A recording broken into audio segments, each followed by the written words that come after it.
Saya harus minta pendapat kalian. Tapi sejauh ini sudah ada komunikasi kan? Enggak, pendapat kalian sebagai pers apa itu. Artinya saya harus jelaskan dulu, pasti kita dalam suasana turut prihatin ya. Itu sikap saya pasti. Apakah itu karena perasaan empati, apakah juga karena perasaan ikut prihatin.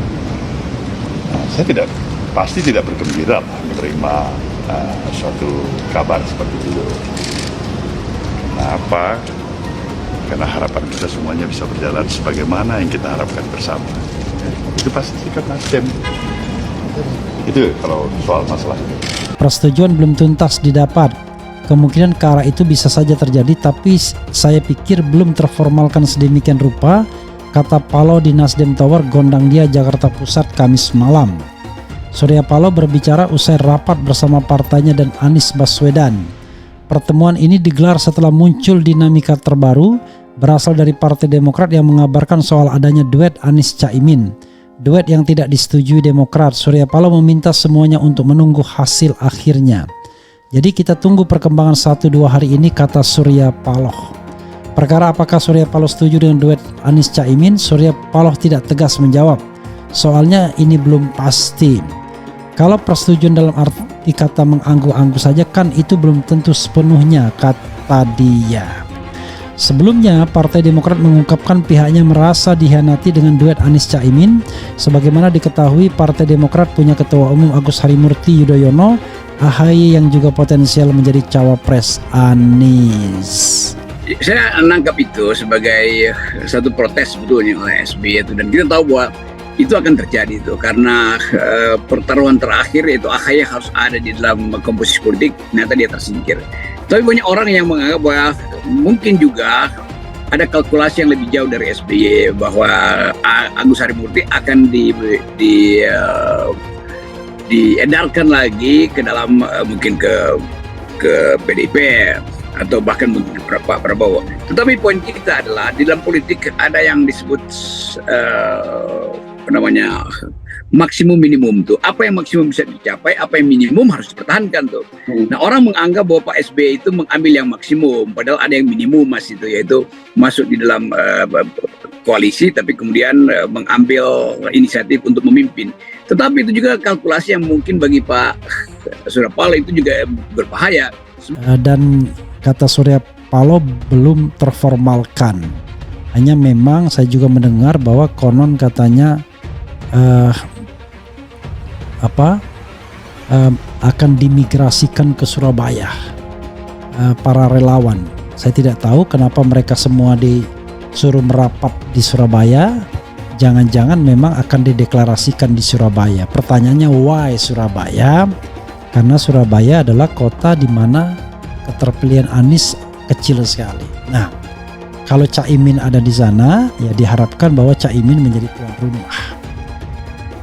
Mereka yang loyal kepada Caimin selama ini ya, akan hadir, sementara mereka yang mengkritik Caimin akan terobati dengan adanya Anies Baswedan. Itu kalau kita bicara sisi positif.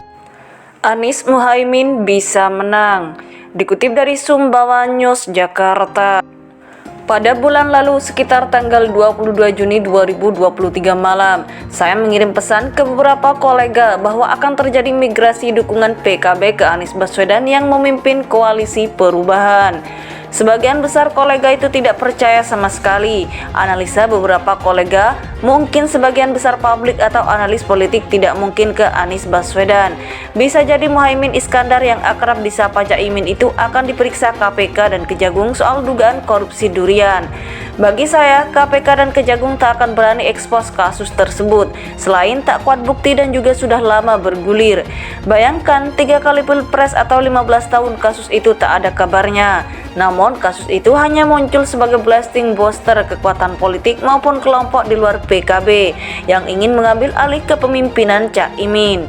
Analisa itu cukup pendek dan mengerti. Caimin dengan PKB-nya menentukan arah kemenangan Capres, Prabowo, Anies, dan Ganjar.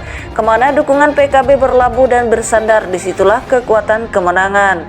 Tulisan ini bukan membela PKB, tetapi realitas politik kaum Nahdien menentukan kemenangan Capres selama 20 tahun terakhir. Sementara kekuatan politik Nahdien ada pada PKB. Realistis faktanya begitu. Pilpres 2024 tanpa PKB maka SBY JK tak menang. Begitu juga periode kedua SBY Budiono tanpa PKB, pasangan ini usang. Karena keberpihakan kekuatan politik Nahdien jelas walaupun sering di luar dugaan.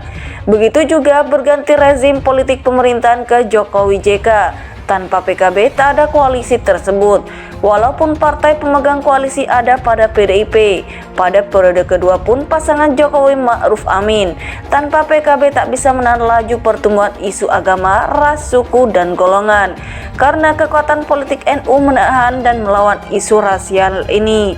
Termasuk PDIP sendiri diuntungkan kehadiran PKB dalam koalisi periode kedua rezim Jokowi. Namun, sebagian besar aktivis dan oposisi tidak melihat faktor PKB. Tetap sasaran empuk kritik dialamatkan kepada Presiden Jokowi. Nah, kekuatan oposisi dan aktivis sebagian besar lompatan dukungan ke Anies Baswedan sebagai antitesa terhadap rezim Jokowi. Kenapa demikian? Anies Baswedan sendiri sebagai tokoh utama kalangan mahasiswa dalam pergerakan reformasi. Sementara Prabowo Subianto alumni kombatan rezim Orde Baru yang ikut menikmatinya. Walaupun di tengah jalan mundur sebagai tentara karena inginkan reformasi berjalan baik.